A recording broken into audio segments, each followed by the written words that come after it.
Hey friends, and welcome back to another episode of the Edge Theory Labs podcast. Joshua Church, co-founder here at Edge Theory Labs, and welcome. Grateful that you are tuning in. Again, you could be doing anything, and the fact that you're tuning into this, I don't take it lightly, and I also believe that there might be something in this episode for you if you're listening to this. So let's see what that might be. Today is a concept that I have shared before and I am constantly expanding and growing on. And it's this concept of finding strength in surrender. Now, there's so many different layers to this conversation, and there's a much larger conversation to have. Maybe we'll have it one day with the other guys on the podcast because there's a lot to riff on this concept. But I want to share with you and bring you to Iceland in 2019 when I'm first experiencing cold water immersion in nature and in the wild for the first time. And then I'll explain how that took a foothold, learning this concept of surrender in an ice bath and how I apply it to my life today. And how just recently in this entrepreneurial journey, this was really brought front and center to a place where I was forced to learn this. So back in Iceland, the first cold immersion activity, our leader, Joran, sends us into this frozen lake for 5 minutes without any instruction. It just says, go in, I got you on the timer. Doesn't teach us anything, just says go in, and he's going to count us down on the timer. We go in, and my natural inclination to going into the cold, as most people's are, especially a lot of men, can tend to be brace for it. Grit down, tense. We're going to go brave the cold. How many times have you heard that? Brave the cold. If you do this, please learn from my experience. You will be slapped silly with humility. The cold is undefeated. The cold always wins. So I went in naively. All right, we're going to do this. Hype myself up like I was game day in high school football. All right, we're going in. And went in, and it was so painful and so difficult. And I had to grit through those minutes. And then coming out, I tried to keep that pace and that composure of, all right, I'm tougher than this. I can do this. And it was so painful, and everybody else around experienced the same thing. I saw grown men literally cry because of the pain of the blood, the warm and cold blood mixing coming out after the immersion back into the snow. So Joran did this very brilliantly for us to show us and to create this juxtaposition for what our natural inclination can be to cold water, to then what can happen when we learn a simple mindset shift with it. So the next day, we go back into the cold, and this time we're offered this perspective of surrender, of embrace. We're offered a perspective of sequencing, of doing something before the cold, as we often say, our pre-cooling. Focus and emphasis when we're in the cold, as we say, our intercooling, and then focus and emphasis in certain movement when we get out of the cold, as we call our post-cooling. And with that framework in mind, the big thing that I kept present was surrender, relax into it, melt into it, let the cold win. Such powerful phrase I love from one of our ambassadors, Lauren, our ice queen of New York. She says it all the time, let the cold win. And there's this release that happens from that. There's this surrender, this acceptance that happens from that. And what I found when I went back into that ice bath, when I went back into the ice bath in nature, that when I went to let the cold win, it became so much easier. I began dancing with the cold, dancing with the elements, and was embraced by the warmth of the cold in a really incredible, deeply spiritually moving way.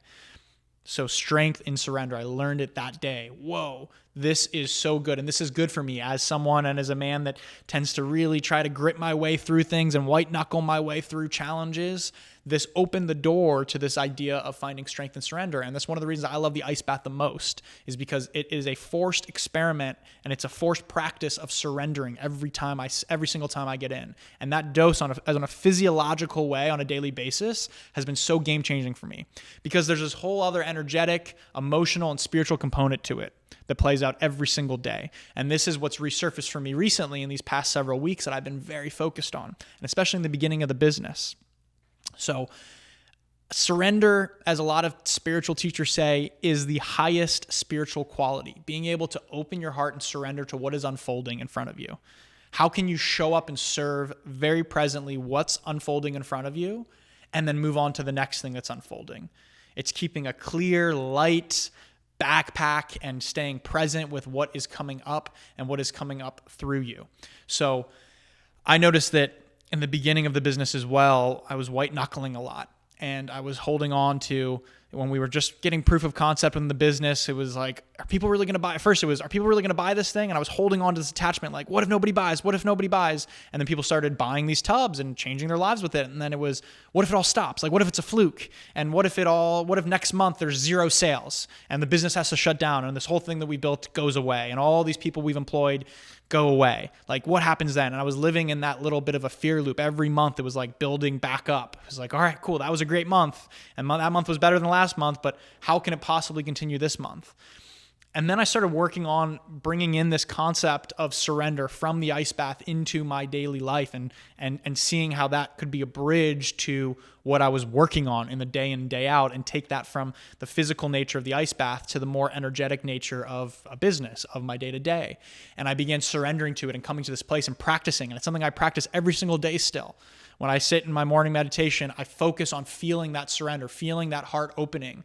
Because what's more vulnerable than leading with your heart open? It takes so much strength to take that armor off and lead open with your heart open. It takes so much strength, so much more strength than staying shielded. It's a lot easier to stay shielded. It's our default. But there is incredible strength in this surrender. There's incredible strength in this opening, in this softening. And I believe on a macro level as well, that's what our world is going through and what we need more of right now. And what we're seeing a shift of is to leading from that place of intuition. It's a balancing of the masculine and the feminine energy. It's bringing these qualities into our daily life. So when we can show up and serve what's in front of us, then we can really start to open up. One of my absolute favorite books, I recommend it to everyone, is The Surrender Experiment by Michael Singer. The audiobook is fantastic. Highly recommend it. If you're looking for an audiobook, go download this now. So The Surrender Experiment, Michael Singer talks about his experience and his incredible stories of opening up to the flow of life and surrendering to what's in front of him, and how that led him from being a hippie meditating into the woods to building a literal billion-dollar business, all from his home in the woods. And it's a fantastic story that is very inspiring. So that book was instrumental to me into starting to bring this concept that I learned back in Iceland into my every single day. And it's all a reflection, because when we can let go of the scoreboard and just play the game, the score will take care of ourselves. But we have to trust that the score will take care of itself and not get swept up looking at the scoreboard. And that's a lot of what I've been learning within this business as this personal growth for myself, is to not get too swept up in the scoreboard, but just play the game and trust the score takes care of itself. And I'm telling you guys, it has been insane, so evident. Insane. I can't even tell you. I can't make up some of these stories of how things happen. Certain connections happen, phone calls happen, sales happen as soon as I focus on realigning myself with this idea of surrendering. So that's the idea and the concept of finding strength in surrender, accepting and opening up to what's in front of you and leading into it heart forward, and how that can absolutely change your life right away. So that's the challenge and invitation to you today, is to open up. Find strength and surrender. See how you can be more vulnerable, perhaps in a conversation with a friend or a colleague, perhaps in the way that you're showing up in your business, in your sport, in your craft, whatever it is. How can we find strength in surrender? Your next ice bath that you take, focus on this. In our Legend Circle app, I created a surrender experiment guided audio immersion, a level 2 guided audio immersion. So go check that out if you're in the Legend Circle, and allow me to guide you through a surrender focused cold water immersion experience, because when we can bring that to the tub, that's why I do it. That's why I do the ice bath. For me, yes, it helps me with recovery. Yes, it helps me with resilience and with mental strength. Yes, it helps me feel energy and boost my metabolism in all those different ways, and the dopamine. But more importantly for me, I found my true medicine within the ice, if you will, is through the concept of finding strength and surrender, and the practice that forces me to embody every single day. So take that with you. Keep leading open-hearted, and I will see you out there on the field. Lots of love. Until next time.